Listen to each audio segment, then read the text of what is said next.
안녕하십니까. 탐구철학입니다. 오늘은 중국의 미래에 대하여 말씀드려 보겠습니다. 중국은 공산주의를 지향하는 사회주의 국가입니다. 하지만 공산주의란 인간 세상에 존재할 수 없는 유토피아 이론을 카피한 몽상이자 공상이고 음모라고 말할 수도 있다는 것입니다. 그렇지만 결국엔 공산주의를 이용해서 무식한 대중들을 끌어들였고, 또한 무식한 대중들을 이용해서 사회주의 기본 틀을 마련했다는 것입니다. 사회주의 본질은 궁극적으로 독재를 추구하는 원리이기 때문에 무조건적으로 권력 카르텔을 형성하고 권력의 중심에만 부와 명예가 집중될 수밖에 없다는 것입니다. 오늘은 중국의 미래에 대하여 말씀드리려고 했는데 시작부터 중국에는 미래가 없어 보이네요. 왜냐고요? 중국은 국가 이념이 공산주의입니다. 그리고 공산주의 본질은 몽상이자 공상이고 음모라는 것입니다. 이 말은 무슨 뜻인가요? 국가를 지탱하고 바닥을 다져준 국민에게 현실적인 국가 이념을 보여줘야 하는데 시진핑처럼 중국몽이나 이념으로 내세우니 중국의 미래가 암담할 수밖에 없다는 것입니다. 보통 우리가 이념이라고 하면 이상적인 생각이나 견해를 이념이라고 말하는데 공산주의 이념은 어딜 봐도 이상적이지 않다는 것입니다. 하지만 대한민국은 어떻습니까? 자유민주주의와 법치주의를 기본 이념으로 복지국가, 문화국가, 평화국가를 추구하는 진정한 현실주의 이념이라고 말할 수 있다는 것입니다. 이런 국가는 지구가 망하지 않는 이상 미래가 암울할 가능성은 없다는 것입니다. 솔직히 말하면 중국은 국가 이념을 공상, 망상, 허상 그리고 음모와 계략으로 지정한 것 아닙니까? 그러다 보니 중국인들은 중국 이념 이외의 것은 받아들일 수 없게 철학을 완벽 차단해 버릴 수밖에 없었다는 것입니다. 내가 항상 철학 하니까 지겨울 수도 있겠지만 국가가 철학을 차단하면 자연스럽게 개인도 철학을 받아들일 수 없게 됩니다. 왜냐하면 철학이 차단되면 사람들은 자연스럽게 선을 배척하고 악을 선호하게 된다는 것입니다.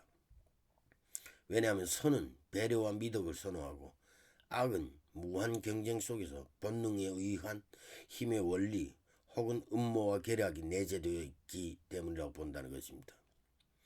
이렇게 암울한 국가에서 몰상식한 무한 경쟁을 하다 보면 인간은 자연스럽게 철학을 배척한다는 것입니다. 하지만 인간은 동물이 아니라서 영원히 허무함과 비관적인 상황을 받아들이고 살아가지는 않을 것이라는 것입니다. 그래서 내가 중국의 미래를 주제로 채택해서 여러분들께 설명하려고 했던 것입니다. 인간은 동물이 아닙니다. 그래서 인간은 아무리 철학이 없다 해도 동물이 될 수가 없다는 것입니다. 왜냐하면 철학이 만들어지는 과정도 면밀히 살펴보면 결국은 어둡고 캄캄한 상황에서 허무주의를 이겨내고 비관주의를 이겨내면서 선과 악을 구분하고 상식과 개념을 만들어서 이론과 명분으로 풀어갔던 것 아닙니까? 여기서 중국의 미래를 알 수 있는 근본적인 문제점을 찾아낼 수도 있다는 것입니다.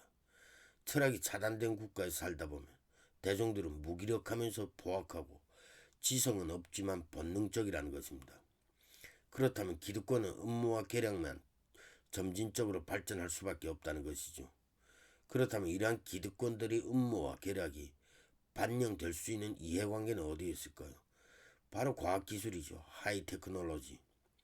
하지만 철학이 차단된 집단에는 자기 희생정신과 무조건적인 배려가 동반될 수 없다는 것입니다. 그렇다면 중국은 모든 최첨단 기술도 정성이 없는 허접한 마음으로 대충 되는 대로 할 가능성이 높다는 것입니다. 서로가 눈치 싸움만 하고 서로가 이해관계만 따지고 집중해야 하고 세밀해야 할 상황에서도 머릿속에는 이해관계와 눈치 싸움만 하려고 한다는 것입니다. 결국엔 정밀한 물건이 나오지 못하고 경쟁이 떨어지다 보면 세계에서 밀려나다 보면 홧김에 전쟁도 불사한다는 것입니다. 하지만 전쟁을 한다고 해서 영혼이 없는 과학기술로 영혼을 갈아 넣은 과학기술을 이길 수도 없다는 것입니다. 그래서 중국의 미래를 정밀 분석한 결과 중국은 10년을 넘기기 힘들 것 같다는 암울한 생각을 할 수도 있다는 것입니다.